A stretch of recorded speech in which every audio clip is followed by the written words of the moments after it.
And yet we have no choice except to learn how to, as you say, get along or belong to each other.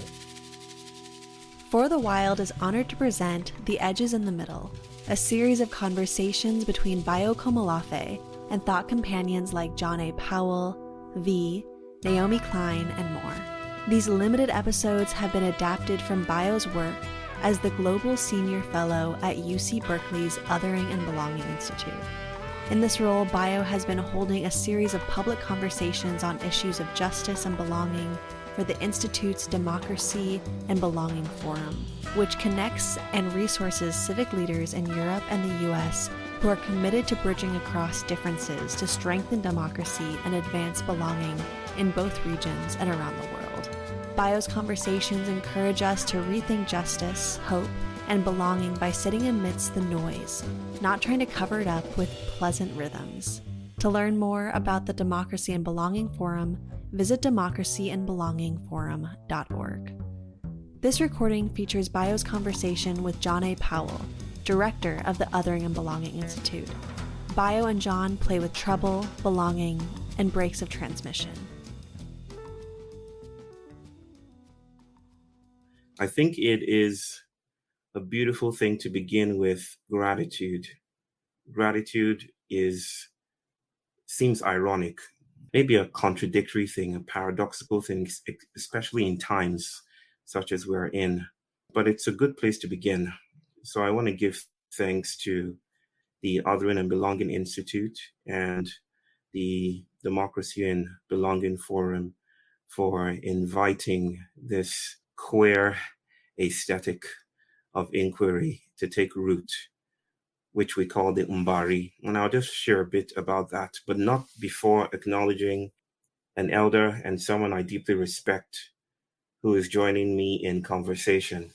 This being the first of this adventure into depths.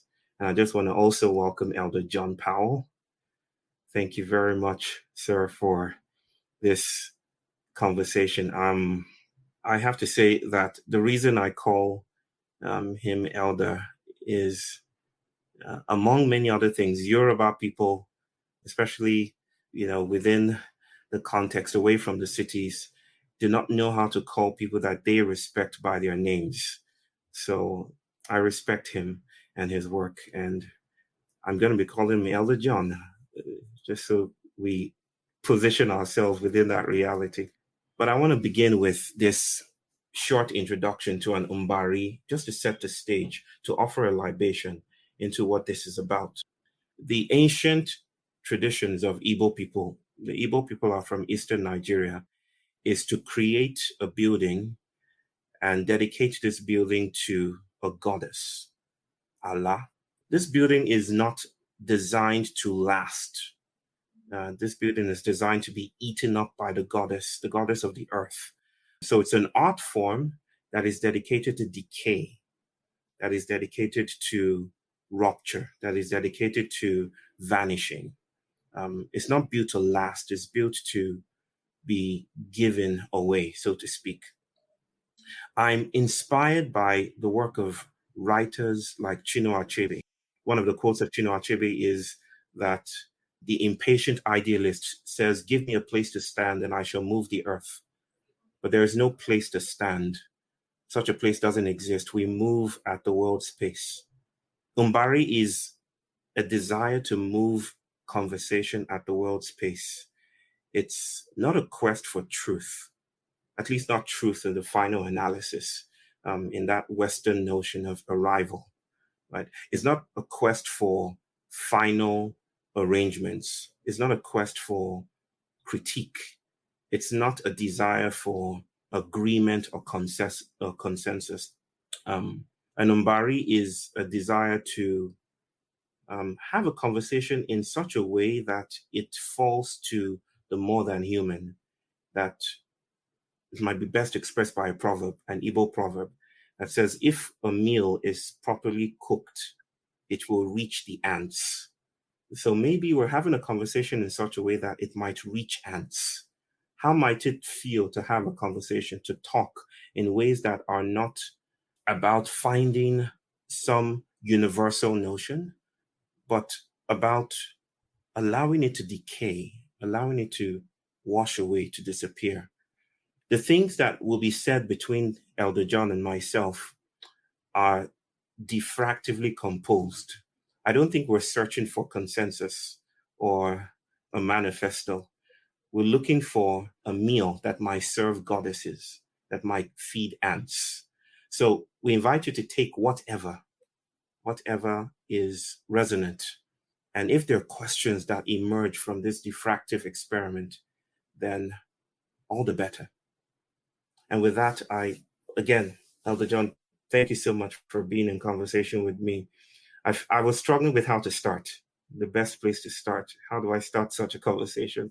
Well, the first question that I feel might be a beautiful rabbit hole to get into is the one that is already in the title.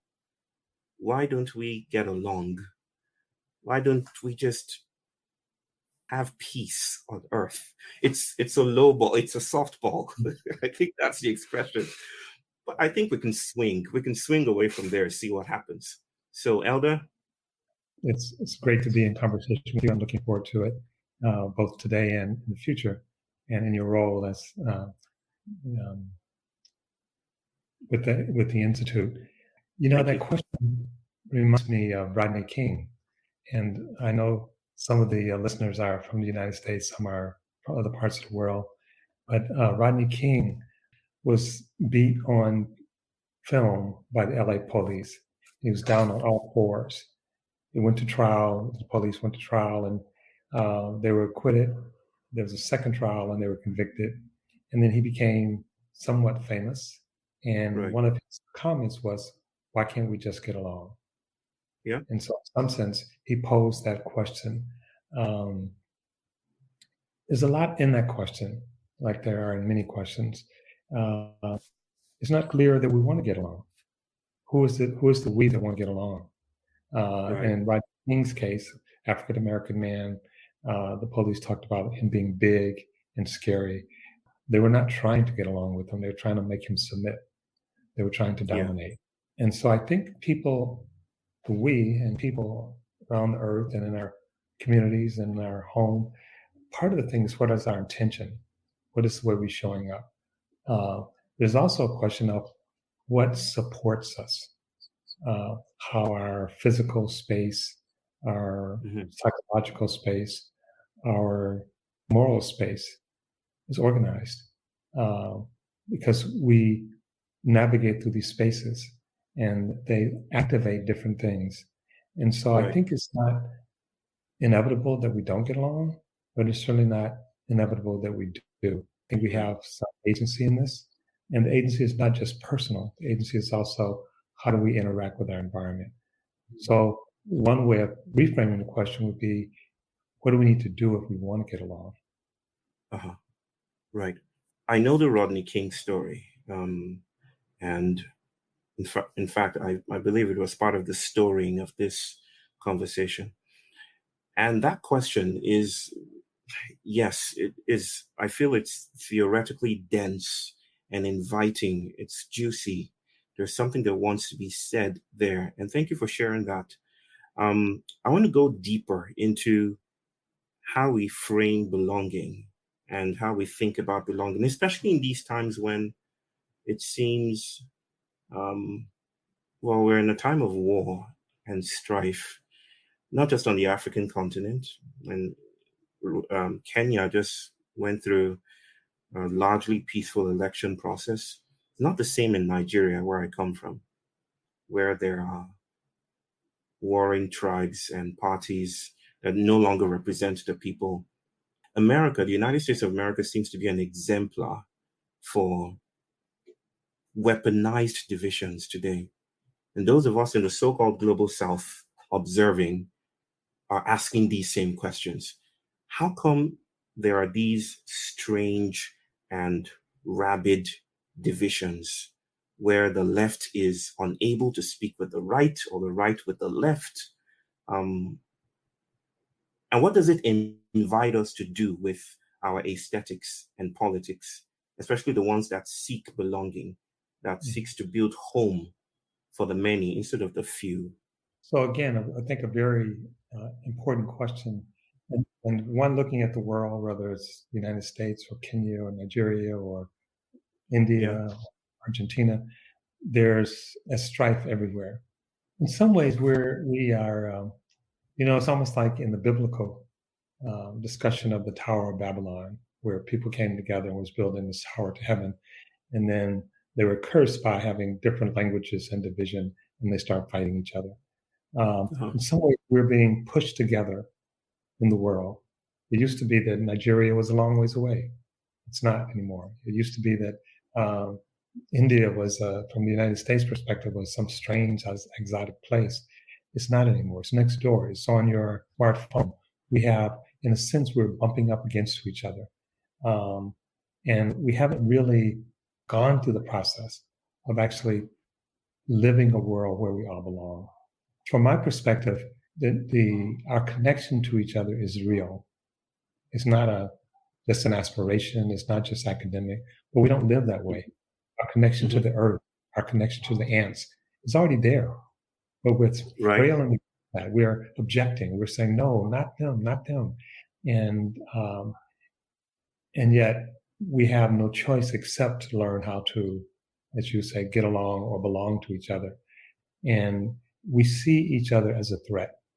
And we don't come to that by ourselves. We're helped. The stories that we inhabit, the movies that the fear that animates much of our lives. We have, I think, tremendous capacity, as you talked about at the beginning, to create, to tell stories, to fix meals. We'll also have deep anxiety, deep fear. And so both of those things are there. And unfortunately, we spend way too much time feeding one and not the other. Feeding our fear, feeding our anxiety, feeding our threat. And so we act that way. Everyone seems like a potential threat. Every group seems like a potential threat. And part of it, I think, is also a possessiveness, right? It's like, it's not our earth, it's my earth. It's not our country, it's my country. Our water is my water. Where we have that my in opposition to everybody else, we're going to have conflict.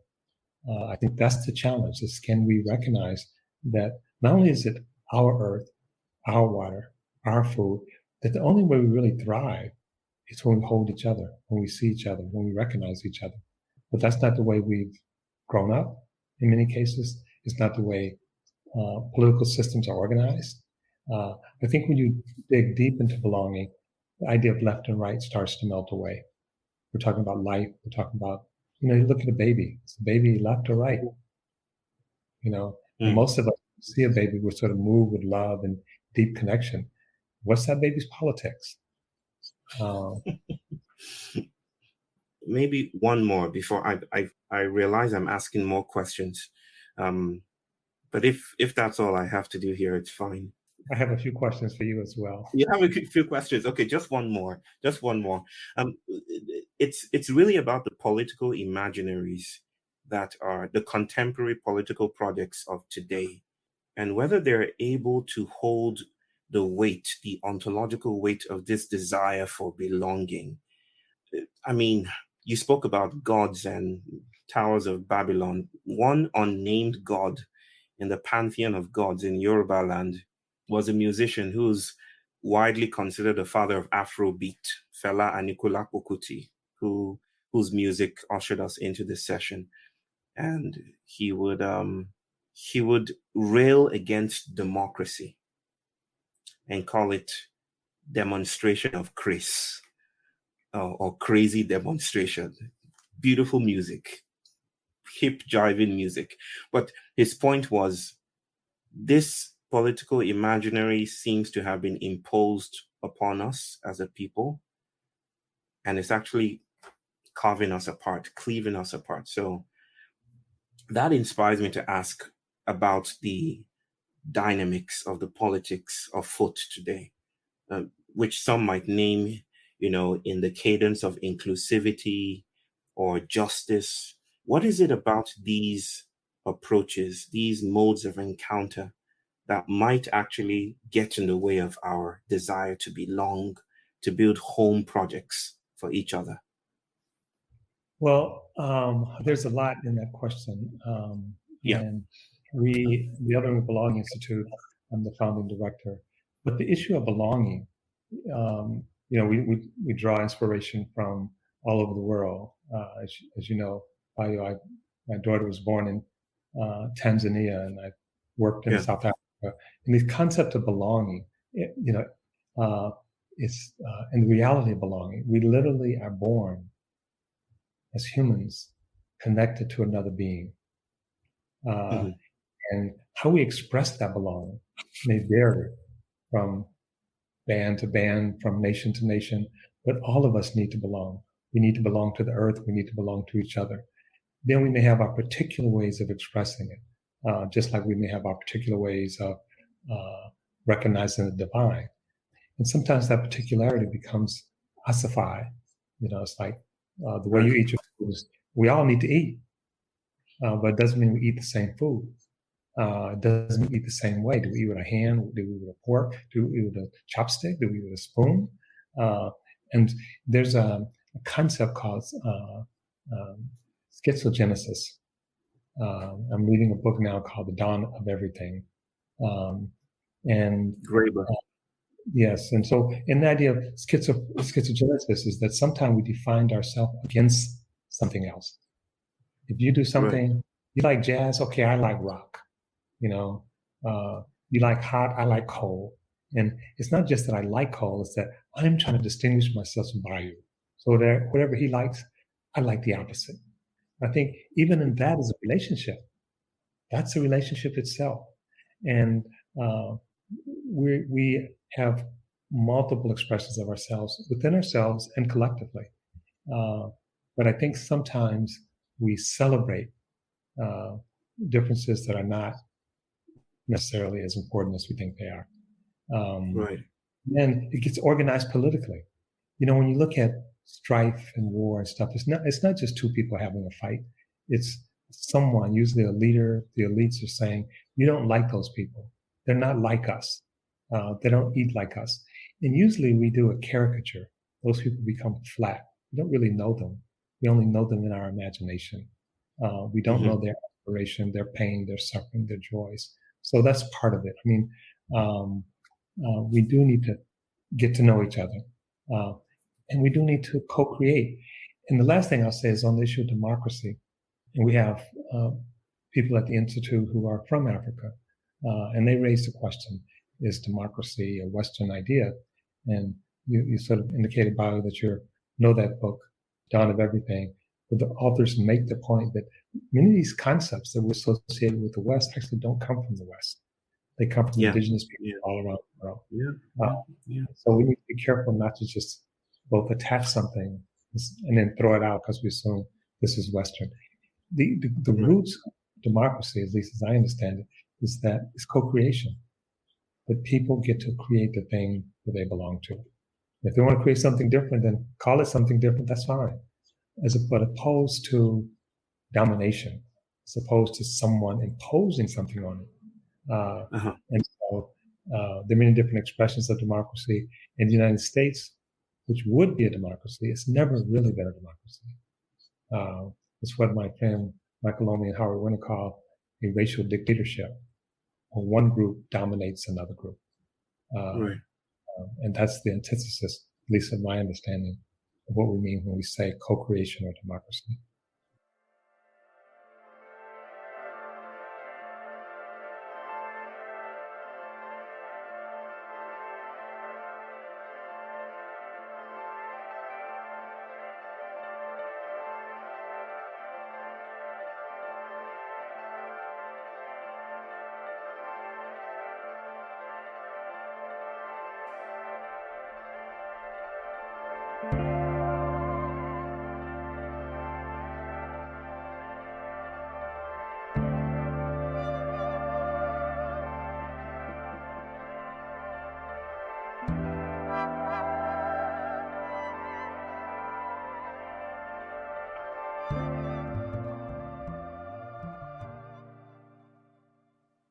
I'm going to So, pause here and invite you. Yes. yeah, I have many questions. So you've traveled many parts of the world. You're living in Chennai right now, from Nigeria. Tell us a little bit about your journey and about what keeps you grounded, what keeps you moving forward, what keeps you sort of in this process of co-creating a future that we might all live in. Where do you draw inspiration from? This might sound trite and ordinary, but yeah, it's ordinary and it's beautiful. I draw inspiration from my family, from my children, from my life partner, my wife. My story of migration is, and just in the back room, we're speaking about the migration of a god, a Yoruba god, a trickster, who left the shores of Africa and traveled with. This is an apocryphal account for those who are just hearing this story for the first time, who traveled with the slaves, as the elders in my part of the world tell the story, aboard those ships. And the question is always why? Why did he do that? Why didn't he just save them? Why did he not just?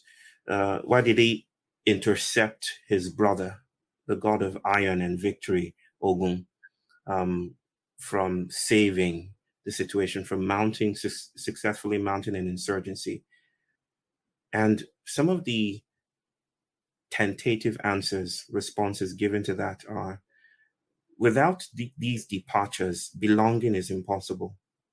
Without the going away, we may not be able to meet ourselves as if for the first time.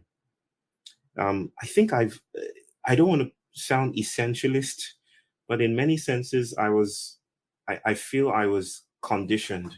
My philosophies, my politics, my upbringing. I grew up in a very traveling family. My father was a diplomat. So I grew up wanting always to travel, like that God issue, whose one desire, when asked by the chief god, Olodumare, all the others said, we want the power of lightning, I want the power of the ocean. And he said, I just want to see the world. I want to travel. Right? I feel that desire to travel kind of innervates me and activates my politics. It's brought me from Nigeria to India. I dwell well within the foreign and the strange. Maybe that's part of my psychological resistance subconsciously of learning the Tamil language, but that's a different story because I don't want it to be familiar. At least this is what I tell myself for my failures, my repeated failures to learn the language. But this inspires me.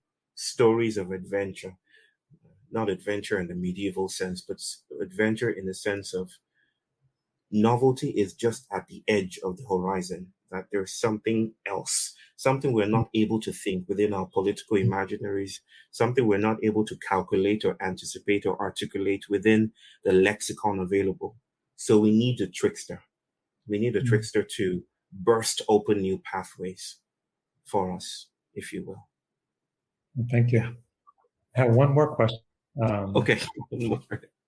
Having some attraction to the foreign and what and liking to travel, maybe even more than liking to travel, needing to travel. One of the things as I look out at the world, think of the word alien. The word alien and the word foreign are very close. And people are being animated by fear. Fear is a very old emotion. Even animals have fear, and this is part of the oldest part of the brain. So if you're acting out of fear, you have a big playground to play in. And apparently, one of the things that can be animated in our world today is the fear of the other, the fear of the foreign, the fear of the unknown. And yet we're being asked to actually engage with people who are in some ways different, but in many ways like us. And so I wonder in your travels, if you're seeing that and virtually every society that's roiling has a story about the other. Yes. And they substitute different people in the story. So in the United States, it's Blacks and immigrants. In India, it may be Muslim, and in Europe it may be Turks or Syrians, or and it's always foreigners, those other people who are not part of the we. And in your travels, and it's just as a footnote, my daughter's first language was Tamil. We were living in India. No kidding. We had us with us, and my daughter was muttering, and a woman said, why don't you respond to her? And said, she's babbling. I said, no, she's not babbling. She's asking for milk. Oh my! How has that? How have you sort of processed that? What do we need to do to sort of? You have a curiosity. I can tell you have a deep curiosity. So what's foreign to you, it's inviting. It's part of it's knowledge. But to a lot of people, it's the edge of fear. It's the edge of threat. How do you move from the foreign being a threat to the foreign being the new and knowledge? I mean, when I first came to India, there was I felt culture shock. It was the shock of being in a place where I wasn't part of the crowd. Right, Nigeria is the largest Black nation on earth. I would disappear in an instant, but I suddenly stood out, and not just that I stood out, but it felt like I was called out, because the billboards around our home were plastered with advertisements around fair and lovely cream. I remember, like, you can get fairer cream. And when I walked down the street to the grocery store, people would gather to look at me, like I was this strange being. It was very uncomfortable at first, and it tested me for a bit. I won't go down that rabbit hole except to say this, that I started to open up myself to the experience of even being objectified, like to touch what it meant to be stabilized by a different gaze, the gaze of an other, right? What would it mean to stay here and to inhabit this place and to touch it and to see what happens? So instead of enacting an approach of reactivity, of just lashing back, I embraced conversation. I embraced hospitality as a way of breaking the spell of the image. I, like Issue, slipping away with the slave ships, I also slipped away from the image that I'd been assigned to, the pre-designated boxes that had my name on it. And with that, I met new people, new friends, new community, new ideas. Maybe the point here for me is societies co-create their monsters, and they need monsters sometimes, right? In order to say, this is where you dwell. This is the boundary of sanity. This is the boundary of morality. Don't go to the places where dragons are. Dragons are yonder. We create monsters, and monsters have been cultural tools for us to create settlement. But over time, settlement starts to get carceral. It begins to get incarcerating. So we develop something that I call settlement cognition in our ways of thinking and organizing and marking the world. At those times, I think the work to do is to embrace the monster, such as I've been embraced here to the community that I call family, is to embrace the monsters, to take monsters for picnics. The monster is the edge of settlement, is the edge of novelty, until we come to a place of where there's shadow, where there's depth, where there's uncertainty, until we learn to live with the noise. What scholars like Fred Moulton, Saidiya Hartman will call black geographies, black noise. Until we learn to live with that noise, we will continue to live within this toxic cyclicity of repeating the same old images we're used to, and continuing to otherize even the angels that have been sent to us. So I was a monster. in many senses, still am a monster. But I'm learning to live within that paradigm and to embrace it, and to also see that as an invitation for me to cast my eyes on the horizon and see the masks dancing beyond my own fences. Maybe then new political imaginaries might be possible, gifted to me by the monster. So I want to make space for other questions and for questions Yes. from the audience, but I have one more. What you just said was so beautiful and powerful. I just want to excavate it a little bit. Okay. And excuse me if I'm in the translation, but one of the things we talk a lot about is bridging. How do you connect with people who are supposedly others? How do you connect with people who are supposedly the monster? And what you described in part was you're being cast as the monster, but you did the bridge. You did the opening up. You did and a lot of people say, why should we, who are being otherwise, why should we do that work? Have to be the one doing the bridging? Why do we have to actually extend ourselves? Which sounds like what you've done. A lot of people say, we're experiencing trauma, we're experiencing pain. No, I'm not going to extend myself. In fact, some people even go so far as to say, I'm going to be that monster, and I'm going to breathe fire, not love.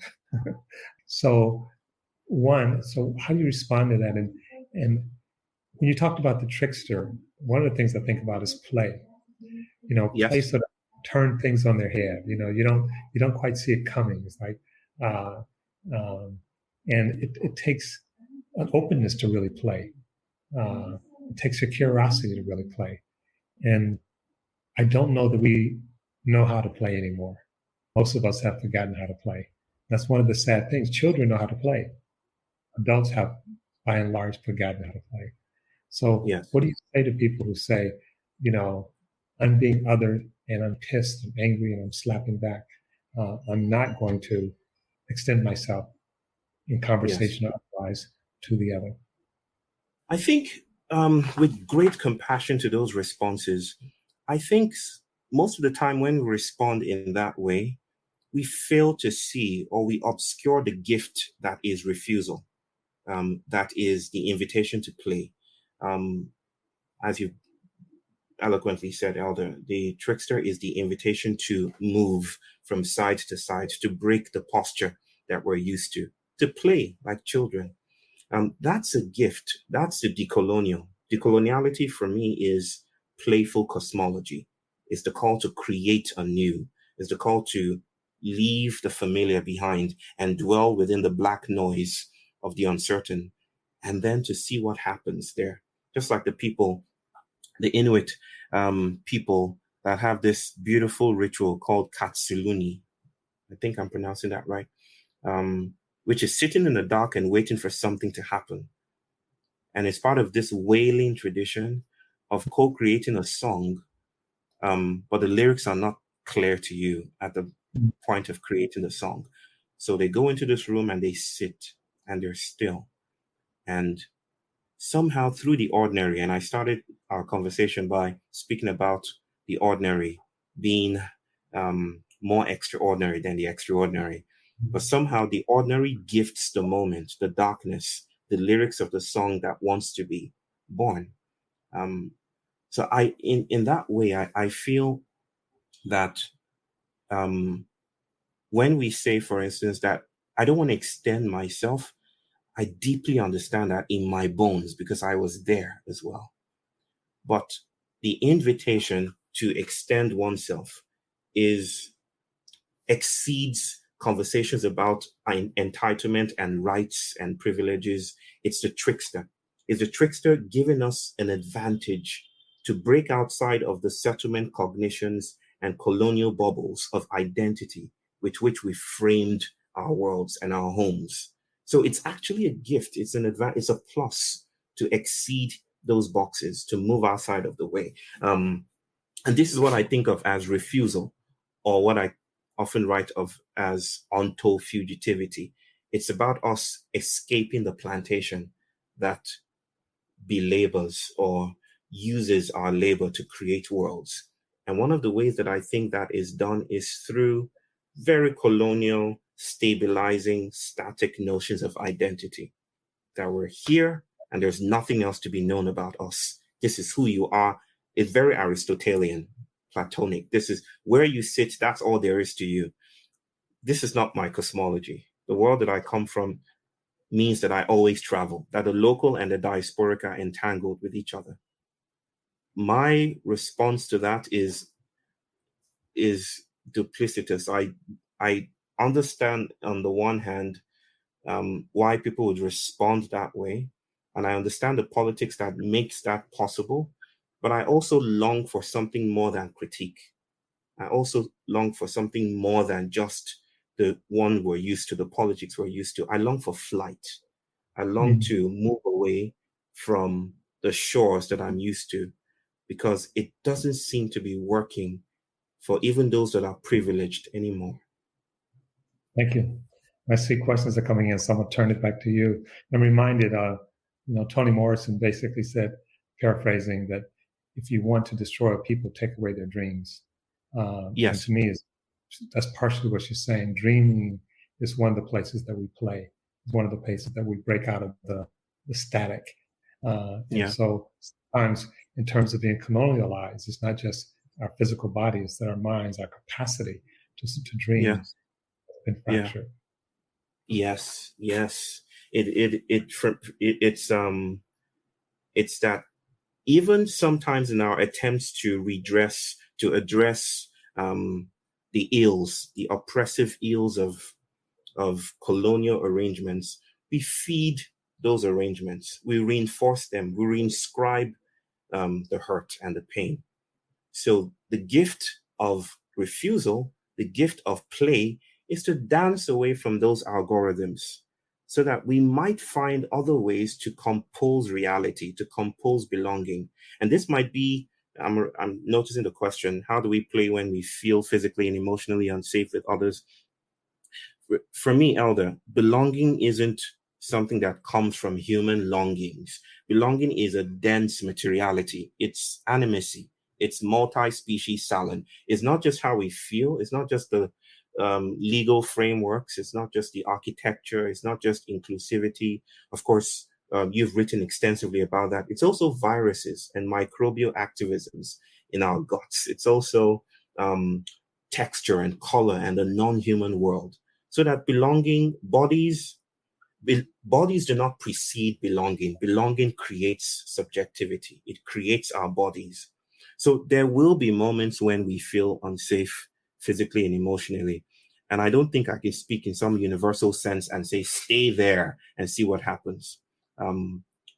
We have to deal with each specificity as it comes. But there is, I think, even in the most oppressive circumstances, as African elders would attest to, even in the most oppressive, dark places, there is a glimmer of hope. There is a glimmer of light. There is a trickster traveling with a fragile, precious treasure to plant in the diasporic, to do strange things with it. So unsafety, uncertainty might produce strange things. The work then is to create community for us to hold and cultivate the resilience to stay with that trouble together. I'm using Donna Haraway's phrase, stay with the trouble.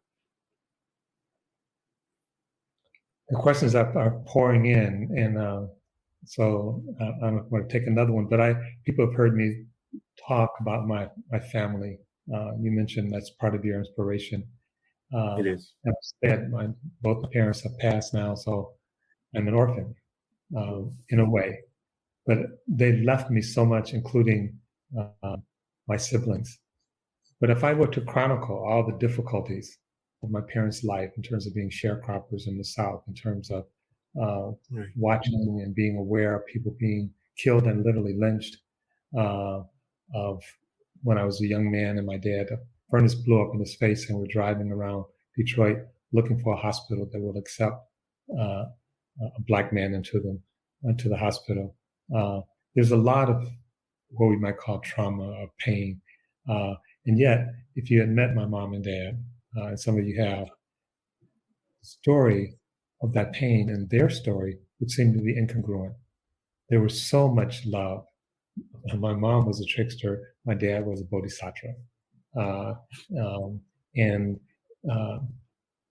I feel blessed not just to have them as parents, but that some of that maybe has rubbed off on me. And I don't want to belittle people's pain and suffering, through pain. At the same time, if we just stay there, then that starts to define us. The pain, it's like there's a second and third injury from the pain. It's not just the event, it's the second and third injury. We can't see anything else. One last story before we take another question. I had an uncle. He passed away when we were a young man. He was not much older than me, but still my uncle. A yellow jacket flew into his ear, and his response was to cup his ear. And he's running down the street screaming. And we were saying, Lloyd, remove your hand. And of course, the yellow jacket, as you know, is a wasp, and it kept stinging him over and over again. And his holding his ear made it so the yellow jacket couldn't get out. And he essentially lost his hearing. And his reaction was understandable, but in many ways, it made things worse as well. That feels like a trauma response. It's how we hold it in. The efforts to get rid of the pain become the efforts to contain it. Right.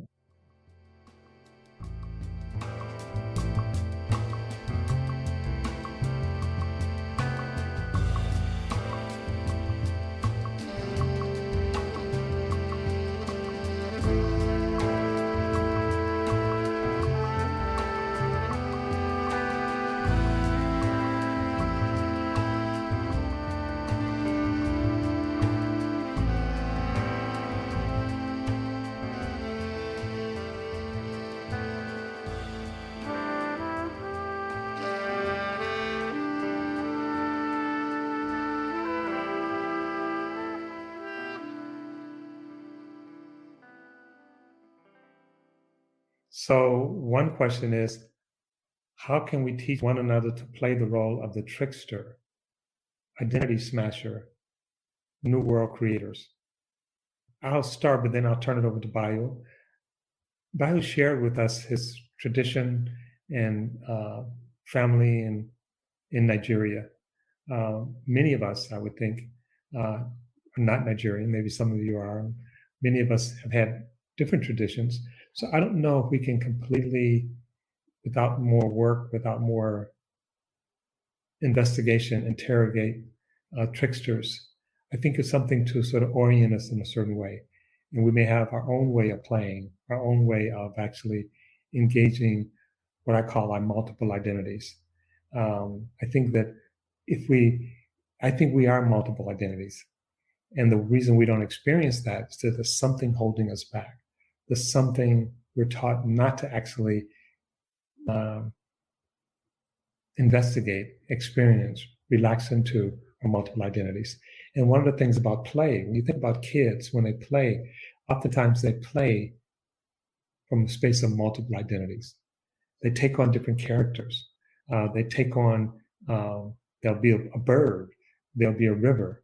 So they're doing that very early. And then we teach them to stop. You're not a bird, you're not a river. You stay, you're this, you're John. It's like, so I think part of this is going back to that. And then Bayo talked about different traditions and even rituals that help us play. And we may need that as well. And so, for example, obviously, music, dance, that's about playing. That's about taking on something different. So I think that we may have to think about and invite playing back into our lives, both individually and collectively. But Bayo, you're back now, so let me turn this over to you. I think we started to speak about tricksters too much, and so the place got dense. The technology could not hold the weight of our conversation. I apologize. My first response to that, the question about identity bursting work smashes, I think, and the trickster, is that I do not think of humans as tricksters. I think of the trickster as this energetic flow, this liminal quality that shapes new possibilities, which enlists humans as well as non-humans. And it's always invitational. It's an invitation, like the elder I heard you saying, it's an invitation to play. Now, the trickster's deepest work is to break open binaries, is to disturb binaries, whether it's between God and man, man and woman, or heaven and hell, or language and reality, or reason and emotion, is to burst the idea that these are binaries and to find a way, one might call it a third way, between the cracks of binaries. So I often think of a politics or an aesthetic or an art that is in response to the trickster as post-activism or as making sanctuary.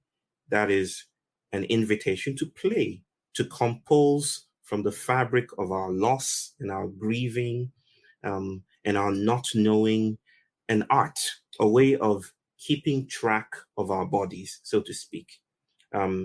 So in the places where we don't know, in the places where we're not sure any longer, in the places where we feel defeated, where we feel like we're failed and we're failures, and there are lots of stories to be told about the educational system in India and how it co-produces failure as a phenomenon. In those places, I think the trickster abides. The trickster dwells in the cracks in modernity. So where you think that things don't add up, you want to gravitate towards those things and find community to hold you and hold that precious thing that wants to emerge. Grieving together is trickster work. Playing together is trickster work. Sitting in the dark and waiting for something to happen is trickster work. So wherever you find openings in the explanation we give to things, that is the invitation to the trickster, I think. Thank you. And I'm going to read one more question. Okay.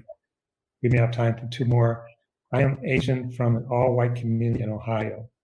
I spent time in Kenya where I was in Zunyu. If I know what that means, it means basically Umzungu. yes, Yeah, it monster. Means, yeah, but it was easy to embrace being a monster there. I find it impossible to do it in this country, though. Why? Let me just speculate. Obviously, we don't know why. But I lived in Africa. I've lived in on indigenous, what's now called Navajo or Hopi. And I remember people coming up to me and seeing me as the other.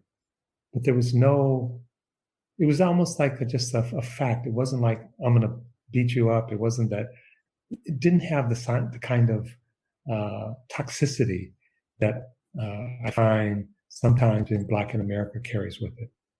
And so I was the other, but there was a certain, I don't know what the right word is, but there was a certain openness, curiosity, just matter of fact. And so in a sense, there was places to move.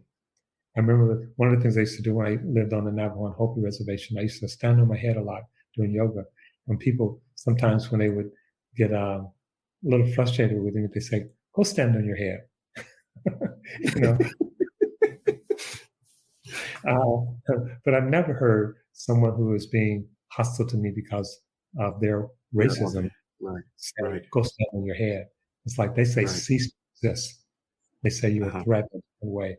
So that was my experience. But I have had the experience of being othered in different cultures where it wasn't a threat, where it wasn't quite as hard, where it wasn't crusted in some way, and there was a possibility of movement. In the United States, I feel like it's much harder in some way. There's a much larger narrative, and there's structure to support that narrative, and it's a collective narrative.